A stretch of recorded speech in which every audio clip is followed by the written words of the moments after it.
안녕하세요. 미국생활 101 채널입니다. 오늘은 늦었지만 누이신 커피 모두 정리, 투자 마인드 돌아보기 라는 제목을 가지고 영상을 찍어 보려고 합니다. 루이신 커피에 대해서 많은 분들이 아시겠지만 혹시나 모르시는 분들을 위해서 제가 짧게 설명을 드리자면요. 제가 한 달 전쯤에 루이신 커피가 분식회계 소식이 있을 때 주가가 75% 떨어져서 여기 영상을 찍은 게 있어요. 그래서 혹시 못 보신 분들은 참고해 주시고요. 루이신 커피 같은 경우에는 중국 안에서 스타벅스보다 가격도 싸고, 그리고 2018년 같은 경우에는 원래는 스타벅스가 중국의 커피 업계에서 1위였는데 2018년에 갑자기 등장을 해서 2019년에는 미국 나스닥에도 상장이 되고, 작년에는 스타벅스보다 점포수도 훨씬 더 늘어나서 이 기업이 비록 지금은 수익을 못 내고 있고 무리한 점포 확장으로 인해서 수익을 못 내고 있지만 어느 정도 잘 세틀이 되고 잘 갖추어진다면은 중국 안에서 성장할 수 있겠구나라고 생각을 했어서 나름 조금씩 제가 투자를 했었어요. 저 개인적으로는 커피 주식에 대해서 관심이 많아요. 사실 커피가 그냥 여유 있을 때 마신다는 느낌보다도 뭐 친구를 만날 때나 아니면 출근할 때 마시기도 하고, 그렇기 때문에 약간 필수 소비재 같은 느낌이 들어서 제가 이 영상을 찍을 때도 스타벅스와 그리고 코카콜라 주식을 산 것도 코스타 커피를 갖고 있기 때문에 샀다, 이런 식으로 제가 이때 배당 일기를 찍었던 기억이 납니다. 오늘 기사를 보면요, 중국판 스타벅스인 루이신 커피가 상장 폐지를 나스닥으로부터 통보를 받았습니다. 오늘 나스닥 거래가 재개가 돼서 사실 한 달 반 정도 거래 중단이 됐었는데 오늘 나스닥 거래가 재개가 되었고요. 앞으로 2개월 동안은 상장 유지가 전망된다고 합니다. 나스닥에서 킥아웃을 준비하니까 루이신 커피에서 이제 사과를 했다고 하는데, 이거는 뭐 소잃고 외양간 고치는 뭐 그런 게 아닐까 싶고요. 사실 이러한 결정이 거짓된 장부에 대한 좀 걱정이 있어서 그런 것 같고요.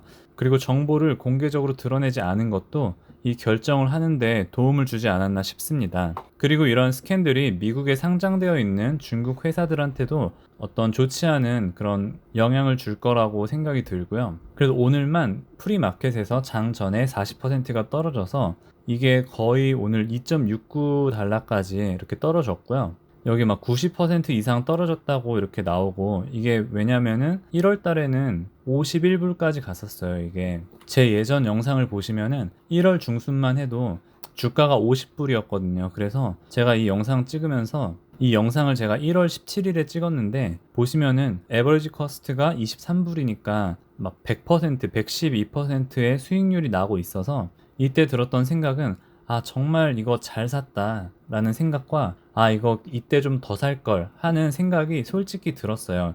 이때만 해도 50불이었기 때문에, 이때가 말씀드렸다시피 1월 17일이잖아요. 그래서 저는 1월 24일에 40불 됐을 때도 두 주를 매수합니다. 왜냐면은 한 며칠 전에 이게 50불대였는데 40불로 떨어지니까 그래도 괜찮은 가격이라고 생각했었어요. 그러다가 그 뒤에는 거래를 하지 않았고, 오늘 아침에 이게 3불 18 정도 됐을 때 제가 갖고 있는 17주를 다 매도를 했습니다. 제가 루이신 커피 같은 경우에는 이게 제가 알기로 작년 5월쯤에 IPO, 즉 상장이 되었는데 제가 한 달 정도 보다가 6월 달에 처음으로 매수를 했었고요.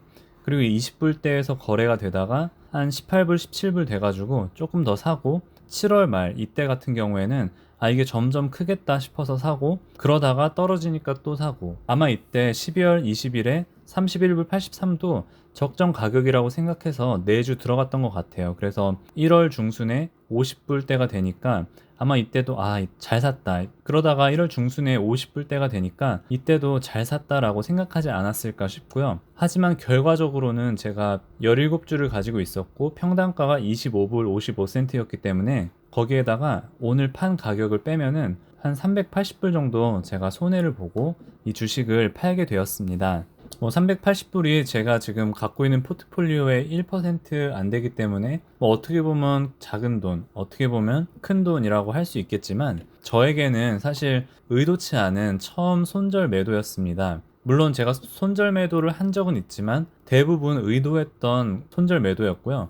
예를 들어 크래프트 같은 경우에는 제가 약 200불 정도 손해를 보고 팔았는데 그때는 좀 가능성이 좀 희박해서 제가 의도적으로 팔았던 그런 거고요. 이 루이싱 커피 같은 경우에는 제가 믿음이 있었고 잘 된다고 생각을 했지만 생각지도 않은 회계 부정 이슈를 통해서 하루아침에 막 75% 떨어지고 하루아침에 거래 정지되고 막 50불 하던 게 몇 개월 뒤에 3불, 2불 이렇게 코로나와 상관없이도 이렇게 되는 모습을 보았습니다. 그래서 저는 이번 일을 토대로 혹시 내 실수를 인정하지 않고 내가 가치 투자한다. 나는 가치 투자하니까 단기 투자하는 것처럼 막 떨어진다고 팔지 않고 이거 기다리면은 언젠가 좋은 시기가 올 거다라고 생각을 하면서 나는 장기 투자하기 때문에 그러한 명목으로 내가 들고 있는 건 아닌지 혹시나 그런 종목들이 있는지 한 번쯤 생각해 보게 되었고요. 그래서 제가 5월 21일 오늘 날짜로 손해가 나는 5개의 종목을 가져왔어요.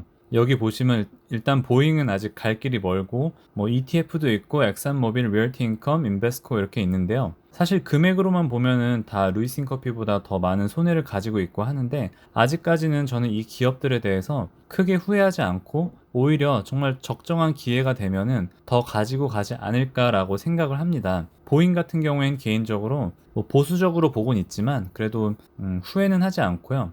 대신 루이싱 커피는 조금 제가 반성 아니면 다시 재고할 수 있는 좀 좋은 기회라고 생각을 합니다. 이번 일로 인해서 중국은 그냥 제가 갖고 있는 VW 이거를 투자할까? 이게 사실 홍콩, 대만 순으로 한 세 번째 중국이 있거든요. 한 10% 정도 가지고 있어서 이걸 그냥 살까? 아니면은 중국은 그냥 바이패스 해버릴까? 한 번쯤 생각을 해봐야겠다라고 생각을 했어요. 물론 이거는 장기적으로 바라봤을 때 그렇고요. 아니면은 이거 제가 이미 하고 있지만 미국 기업을 통한 간접적 중국 투자도 충분히 가능하다고 생각합니다.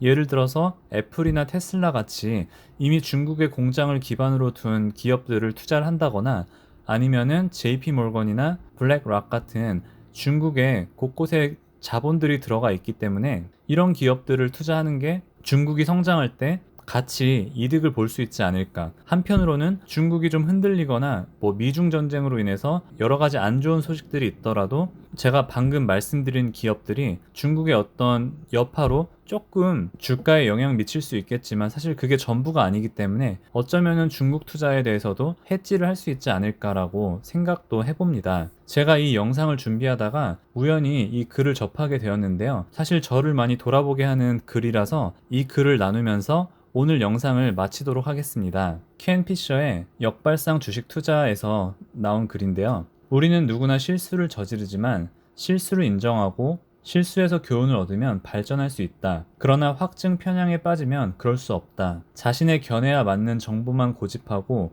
다른 정보는 모두 무시하므로 자신의 판단이 빗나가는지 알 수가 없기 때문이다. 실수로부터 배우고 바로 잡을 기회를 스스로 버리는 셈이다. 그래서 똑같은 실수를 되풀이하게 된다. 네, 시청해주신 모든 분들께 감사드립니다.